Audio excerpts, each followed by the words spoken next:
turn the volume down on my 2 pages. Oh yeah, right. I should do the same, huh?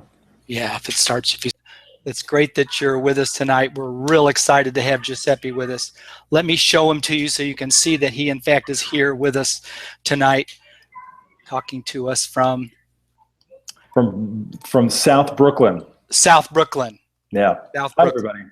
Last time he talked to us, he was in his offices somewhere buried deep in the labyrinth yes. of Penguin, yeah. Yes. In Soho, yeah. We were all portraying these images. What does that look like there where he is, And we kept him really late that night. We kept him till I think nearly midnight. Yeah. And we don't want to do that. We're not doing that to him again this year because he's already paid his dues with us, you see. Mostly due to old age on my part. I just can't. I'll stop. My brain will stop working in about an hour. So let's get it all in now. That makes 2 of us. And I wanted to set my alarm, and maybe one of y'all out there too can set your alarm. We've got him for 75 minutes, and then we need to let him get back to his family and his life. And so let's start the clock now, and we've got a real good program for you tonight.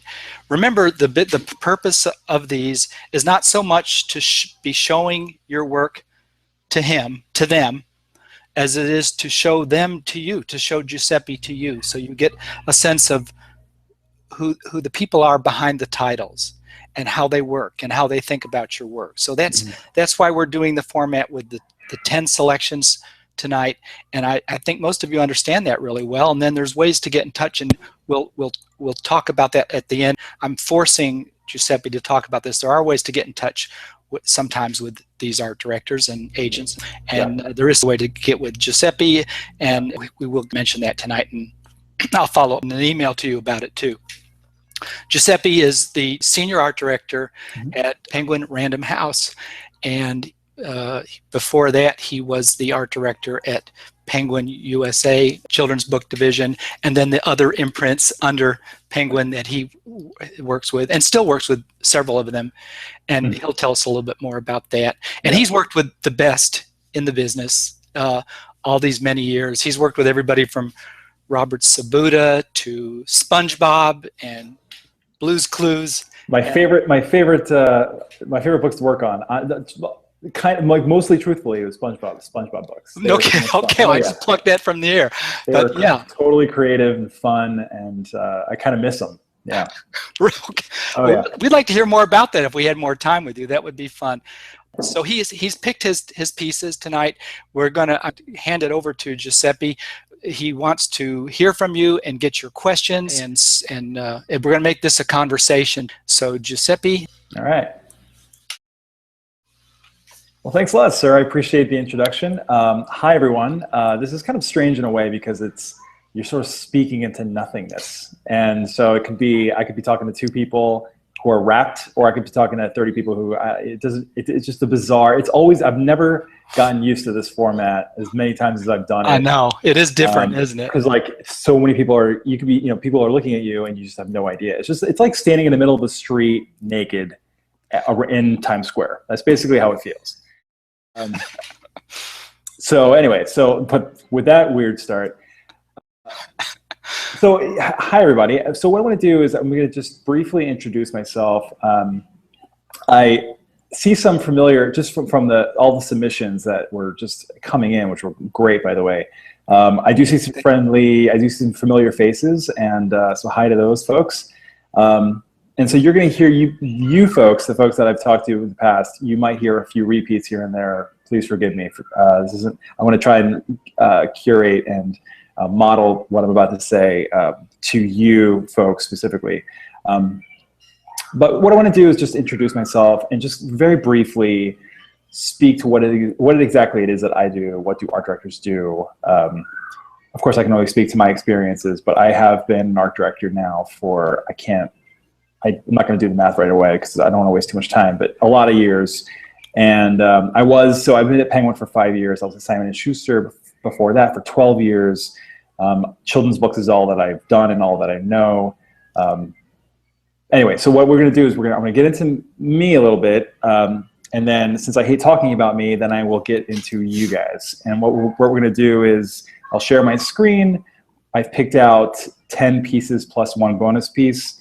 And what I want to do, I picked these 10 pieces out, not because they are the best or the worst or whatever. They are, in each of them, I'm finding unique instances or common issues or things that I'm seeing on a constant basis with illustrators, positively or negatively. And then in each of these pieces, I see there are points I want to make about illustration, things like composition, cropping, storytelling, color theory, drawing, all of the real foundational basic tenets of illustration. And so what I want to do is I've picked these 10 guinea pigs to emphasize a few of the points that I want to make. You know, I'm going to say too, in fact, I was going to read the questions. So if anyone has questions, please feel free to interrupt me, ask questions, ask me to repeat something, expand on something. Because what I don't want to do, and this has happened, I attribute it to my Italian upbringing. My parents are Italian immigrants, and you talk. When you're in an Italian family, you talk a lot. And if no one stops you, you will keep talking. Uh-oh. So I am happy to talk for an hour and a half without interruption. I've done it before. I don't want to do it again. You want us to interrupt you?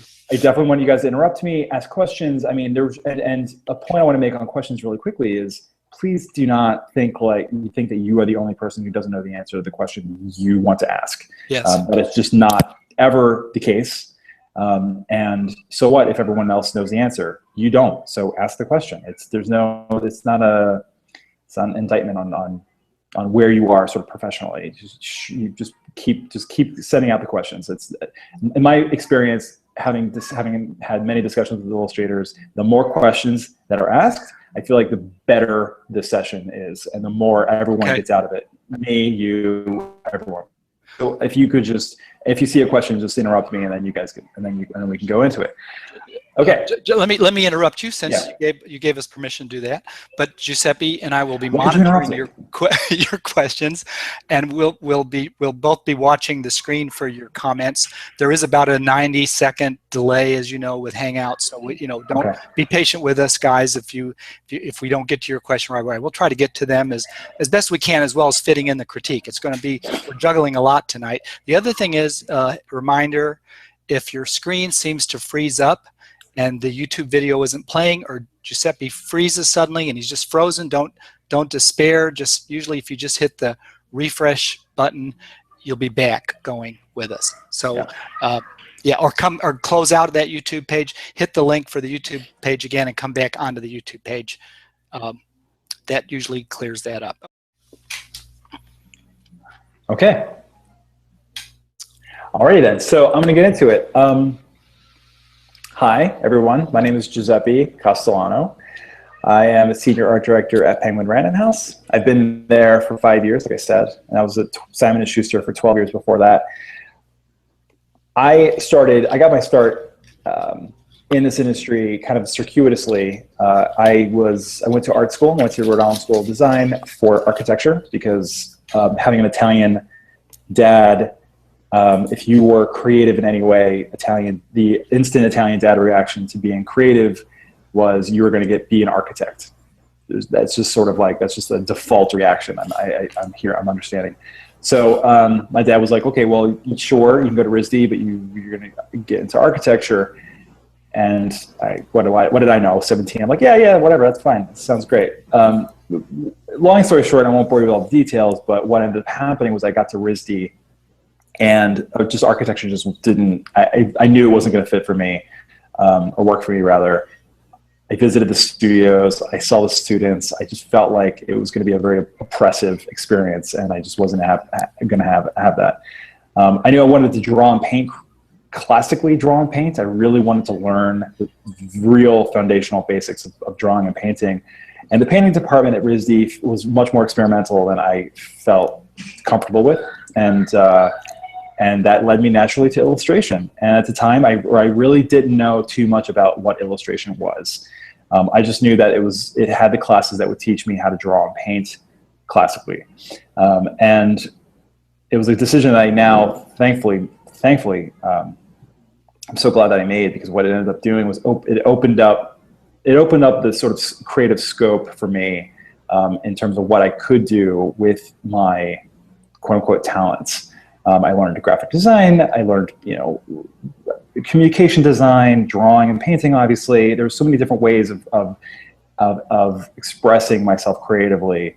And it was just a really nice fit. It was a good program. So after I graduated from RISD, I did what naturally anyone would think of doing. And at the time, back up a second. I wanted to just graduate from RISD, move to New York City, be a hotshot editorial illustrator, and call it a career. None of that happened. None of it happened.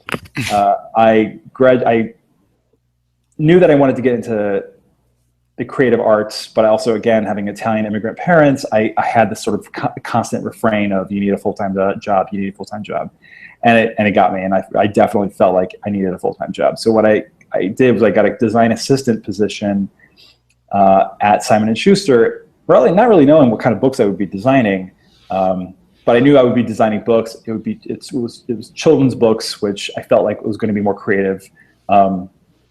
I don't even really know why at the time, but I feel like it's true now.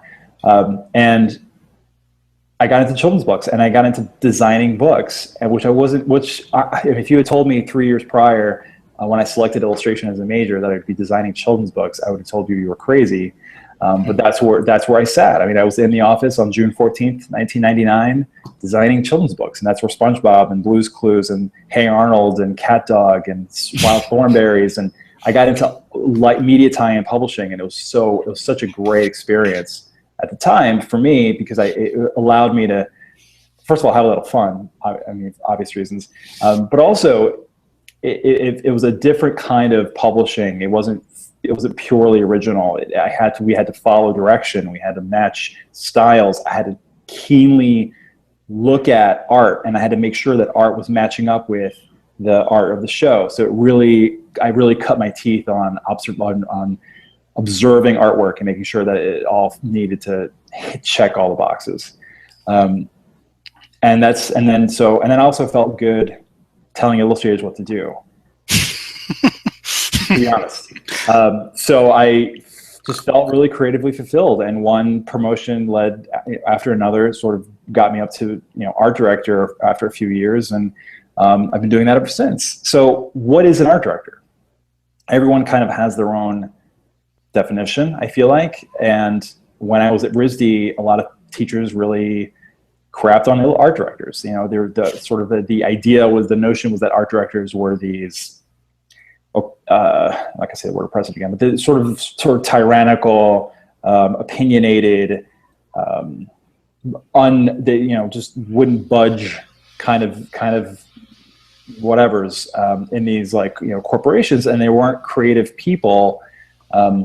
And all of that was, in my experience, the opposite is true. I feel like art directors are, if nothing else, art directors are they go to bat for you, illustrators. We put our careers, honestly, our reputations on the line many times when we're referring you to a publisher. But I'm kind of skipping ahead a little bit. I'm going to back up. So what does an art director do? My job, I could break down my job into two buckets. As senior art director at Penguin Random House, I'm in charge of 5 separate imprints. Each imprint has its own visual identity, its own personality. My job is to work with the publisher and the editorial group to identify what that personality is for each imprint and maintain it through the illustrators that we hire, through the designers that I manage. I manage 8 designers. So we're a big art department. I manage the art department. Sort of left brain part of my job is to manage a team, and all that. And for those of you who manage people, you know what that means. Doing personnel development summaries and promotions, and all of that kind of stuff. All the sort of looking at Microsoft Excel spreadsheets, talking about budgets, making sure that we don't overspend, all of that sort of stuff.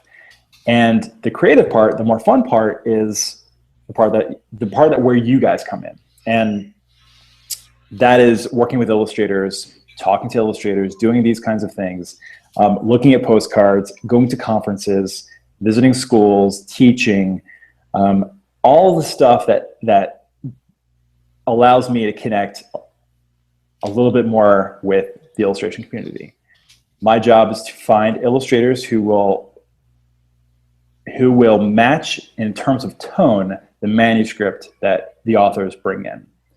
That's really as basic as I can possibly make how we find illustrators.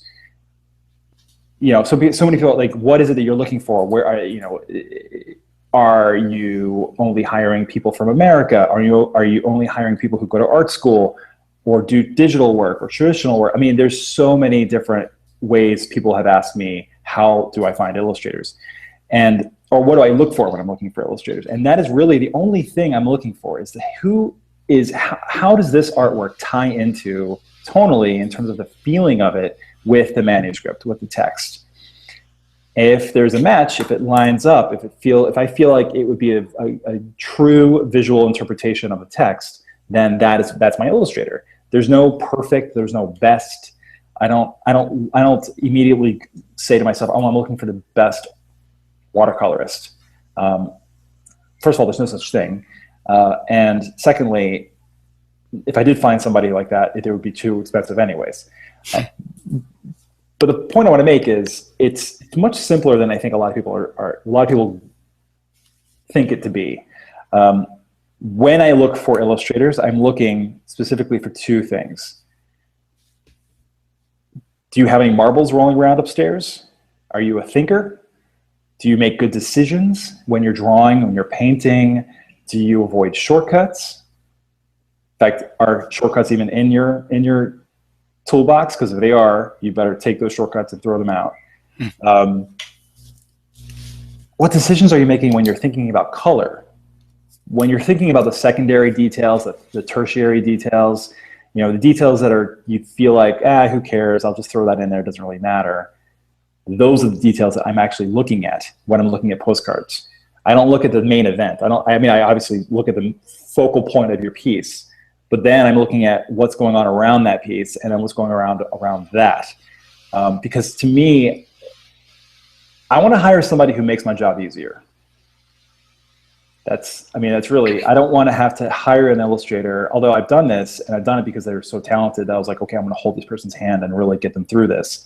I would love to hire, the ideal is to hire someone who brings their interpretation of the story to the table, who's a thinker, who expands on ideas, who follows art directions, but then provides a bit of an extra ingredient into the mix.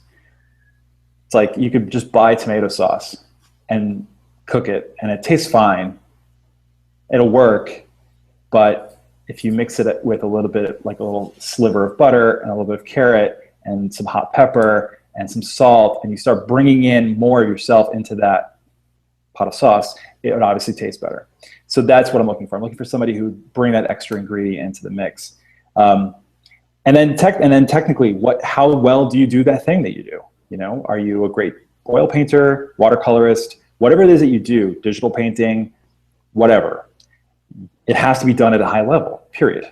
And going back to shortcuts, and I keep bringing shortcuts up because I'm going to bring it up later in the critiques, and you're going to see why I'm bringing it up. But because I saw a lot of it when I saw your pieces, I'm not looking for somebody who is going to sneak something through. Who's going to take this sort of easy way around an issue. I mean, we are, as illustrators, problem solvers, and I don't know, I'm sure some of you have kids. Well, actually, how do I know that? I have kids, and my son is in 3rd grade, and a lot of and everyone remembers when they were kids, there was always like, what's the answer? Show your work. And I'm looking for somebody who, you can know what the answer is, but you can't sneak by the teacher like, well, I'm going to show my work, but it's fake. You have to actually show what you're doing. You can't shortcut anything.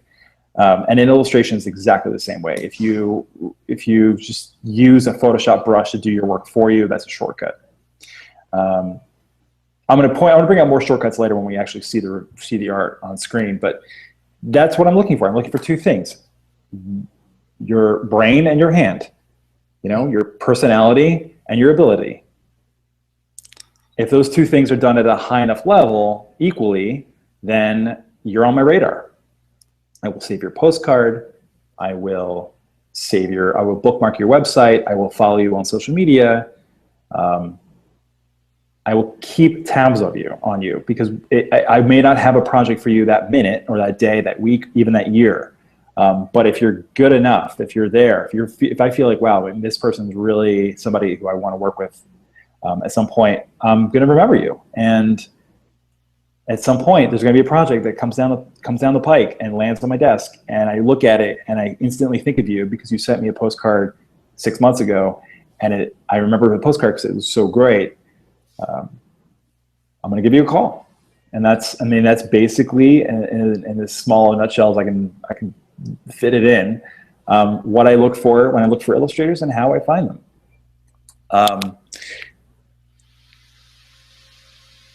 One of the things I want to talk about too today is kind of going back to shortcuts, but really I want to emphasize the word artistry. Because I think my feeling is, and I could be wrong here, but I've seen enough. I feel like I've seen enough anyway. Illustration. I've gone to enough conferences. I've talked to enough people to get a sense that more than a few people believe that children's book illustration isn't art. And if someone were to say to me in one word, why do you not hire illustrators? I would say artistry.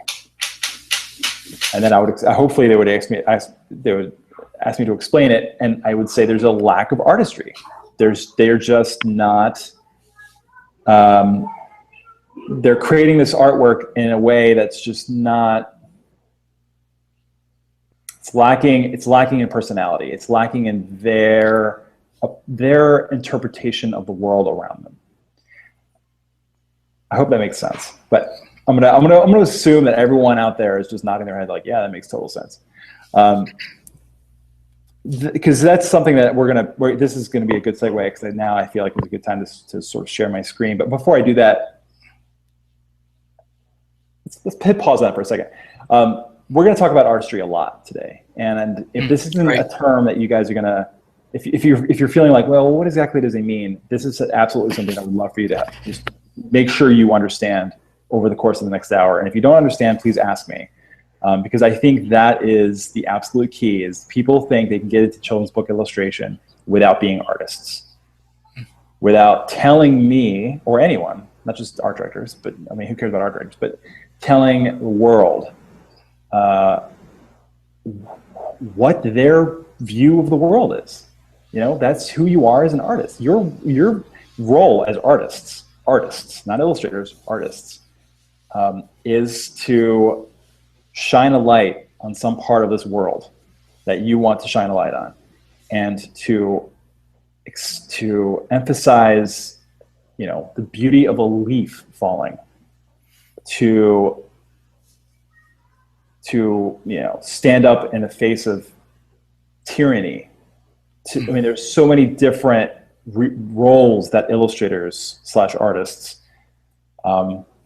have, and to the role of, well, I want to be a children's book illustrator because I think it's easy, and I want to make a lot of money, and I'm not really gonna and that's all that really is. It's just really more of a hobby than anything else. That's not a role.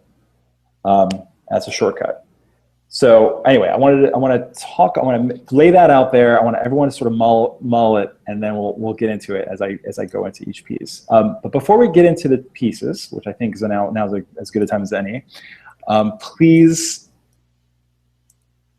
Well, does anyone have any questions about anything that anyone's that said, or I'm happy to expand on a couple things. What we're going to do is we're going to do a little bit of a Q&A right now, and then I will review the pieces, and then we'll certainly make sure we have time enough at the end to do another big Q&A. But of course, as a reminder, throughout this whole process, please just throw out the questions, and I'm happy to answer them. Okay.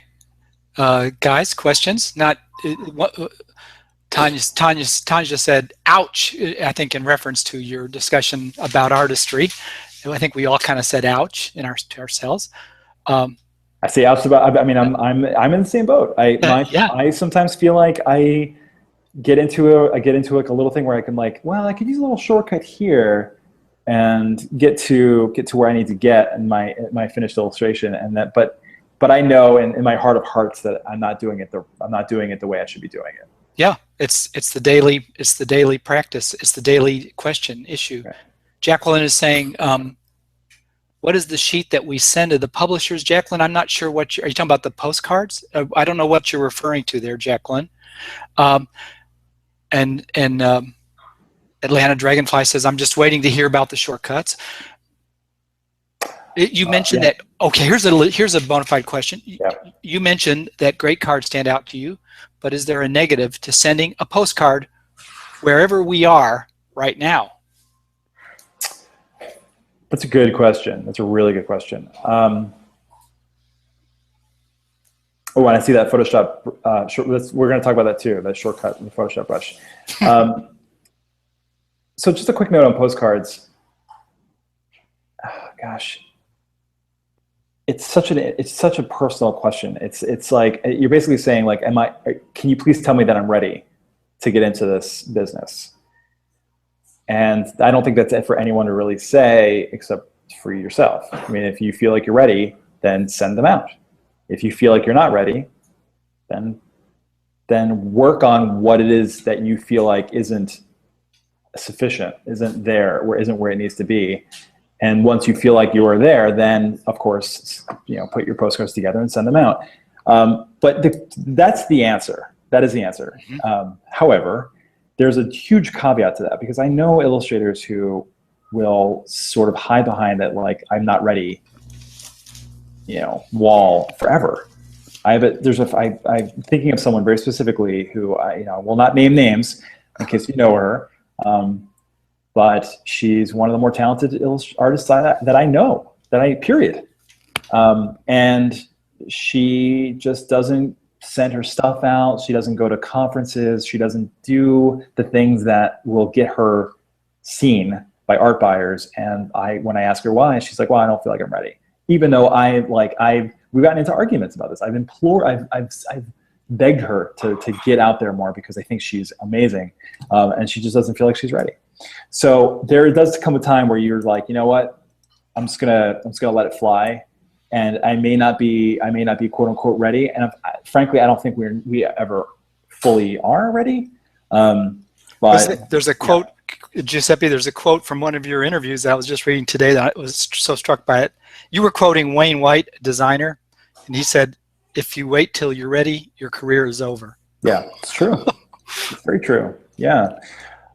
It's just, put yourself in the role of any other profession, plumber, whatever. You learn on the job. I mean, you kind of you try to learn as much as you can possibly learn before you get out there in the world, and then you learn on the job. You're going to make mistakes. And to answer your question sorry, this is sort of a long-winded answer, but it depends on how you feel about your artwork. If you truly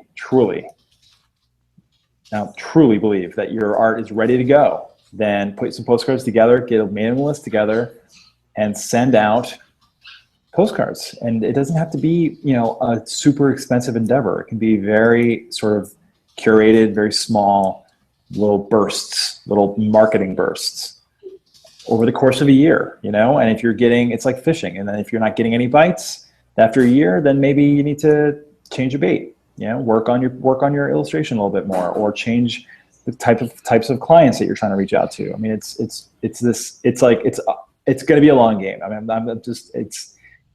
I wish it wasn't. I wish that you could just send stuff out and someone's going to give you a call right away, and then life is wonderful. Sometimes it happens that way, but most of the time it doesn't. And it's just, I've experienced it myself. On the editorial side, I've sent out postcards to editorial art directors, and I don't get anything back, but that's okay. I'm assuming that some of them have kept my postcard and they will call me one day, but I'm not going to hold my breath. I'm going to keep working and keep marketing myself and just keep getting out there. And that's what all of you should be doing. Francis is asking, do art directors look at dummies? That's a very good question. The short answer is yes. But the better recipient of dummies, I would say, is the editor. Absolutely the editor. The editor will give it a much more thorough review than the art director would, to be honest. I can only speak for myself, but I'm going to suspect that the answer would be the same if you asked another art director. If someone emailed me a dummy and it blew me away, of course I'm going to look at it and really absorb it and send it off to an editor and talk to them about it. But my role is to find illustrators. An editor's role is to find writers. And if you are a writer and an illustrator, an author and an illustrator, you can certainly send it to me, but I can tell you I will not read it. Mm-hmm. I will look at the art, and if I feel like the art's amazing, I will then send it off to the editor, who will read it, because that's his or her job. Okay, great. These are great answers. Do you want to take one or two more, or do you want to take one? We'll take one or two more, and then we'll go to the art.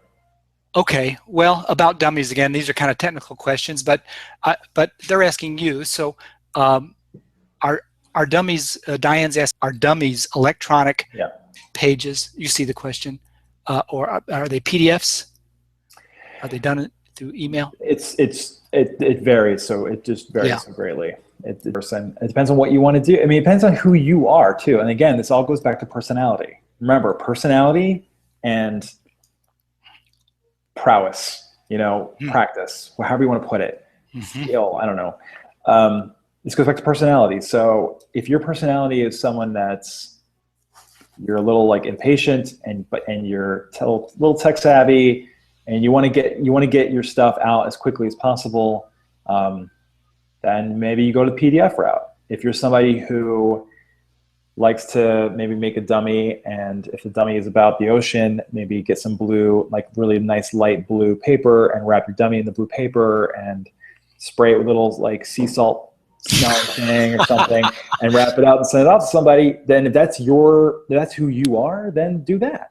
Yeah. There's no one right way, and there's no way that's going to make or break your prospects. Okay, great. Great. And now you cover a lot of this in interviews and in your blog. And so I'm going to encourage you guys, some of these technical questions we're getting, these are things you can find out on your own, and going especially to Giuseppe's blog. It's a wonderful teaching resource. So he talks about dummies, portfolios, SCBWI conferences. I mean, it's all there. You can get your answers, there. Yeah. And my next one, I'll say this out loud and then I'll regret saying it out loud, because then it's out in the world, it's recorded. And so I'll have to do it. Okay. But I'll do it anyway. It'll give you good motivation for me to actually get it done. But my next one is going to be about agents. Okay. And kind of ins and outs. Should I get one? Should I not get one? And I'm hoping to interview 5 or 6 agents in the industry and get their take. So that's my next. Nice. Over the next several months, I'm going to be working. We'll look for that one too. Okay. Yep.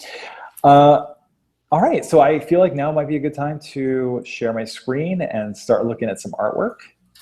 How's everyone feeling about that? Guys, you ready to look at some pieces? Virginia says, "I like your blog!" ! Oh, thanks, Virginia. Diane says, "Agents, sweet." Yeah, and you're getting lots of thank yous already, and you haven't even gone into the work yet. Yeah, well, no, because that's why I haven't gotten into the work yet. And then they're going to be like, well, screw this dude. Also, I saw a question from John on portfolios. Just really quickly on portfolios, the question was, do we need to have the exact subject in our portfolios drawn, or can art directors assume that all subjects can be drawn equally well? That's a great question. Because it's, if you can draw people well, I'm going to assume you can draw other things well. Like if you can draw a person incredibly well, you could probably draw a chair well. and animals well, because if you can draw a human, you understand musculature and bone structure and, you know, movement, all of the stuff that figure drawing teaches us. And so if you can do that well, I think you can probably wrap your head around most other things. But I wouldn't think about your portfolio in a way, in sort of like, in a sort of disjointed, like best of mix cassette or some kind of thing. Like it has, I think there should be a cohesion with your work. And then that, I mean, it should be done consistently well. But I don't want to see like a cat illustration 15 times. Yeah. I also don't want to see like the same kid 15 times. I want to see diverse kids. I want to see kids, and I don't mean just racially, but I also mean in terms of their facial structures. A very common, not mistake, but default. Yeah, default. That's a good word. Is people will draw a kid or they're humans exactly the same way, no matter what. Old, young, small, big. I mean, and all the kids, like, they just start with the same exact shapes, put the eyes in the exact same spot. The eyes all look the same. We're going to get into it. So anyway, to answer your question, there's no like one theme. There's no real, I wouldn't approach portfolios that way. I would approach portfolios as if it was your store. And you walk into a store, and how organized is your store? And what are you selling? And if it's a mishmash and there's clothes on the floor and it's just, you know, it doesn't look good and it's falling apart, then I'm going to walk out of that store. But if it's nicely decorated and designed and organized, and there's a little bit of nice music playing, although no music for your website, do not do that. Then I'm going to want to stay, and I'm going to check out some stuff. So think of your website as a storefront. On that note, let's look at some artwork. Great. That was a refreshing analogy that I've never heard applied to portfolios before. I try with the analogies. I think I'm probably 50-50 with the analogies. Hit or miss with it. I'm like, it's like, you know, I'm talking to my designers, and I'm like, it's like this, and they just stare at me blankly, like, I have no idea what you're talking about, dude. Okay, so I just want to, before I get into this, I just want to make sure that everyone, and now I can't see the comments. So yes, and so I'll cover for you. Yeah. Can you guys see the piece? Can you see the shared screen?